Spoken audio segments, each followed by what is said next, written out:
ترجمان دفتر خارجہ نے مزید کہا ہے کہ پاکستان فلسطینی عوام کی مشکلات کے خاتمے کے لیے تعمیری کردار ادا کرتا رہے گا اور بورڈ آف پیس کے ذریعے فلسطین میں امن کے لیے عملی پیش رفت کی امید ہے۔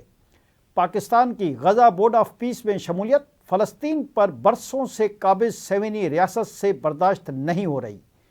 قبل ازیں سوئٹزرلینڈ کے شہر ڈیووس میں وزیر اعظم شہباز شریف کی امریکی صدر ڈونلڈ ٹرمپ سے سرگوشیاں توجہ کا مرکز بن گئیں۔ جمعرات کو پاکستان سمیت مختلف ملکوں نے ڈیووس میں غزہ بورڈ آف پیس معاہدے پر دستخط کیے تھے۔ ڈیووس میں ہونے والی تقریب میں وزیر اعظم کی امریکی صدر سے خوشگوار مونڈ میں گفتگو ہوئی۔ امریکی صدر ڈونلڈ ٹرمپ نے تقریب کے دوران فیلڈ مارشل سید عاصم منیر کا مسکراہٹ کے ساتھ خیر مقدم کیا۔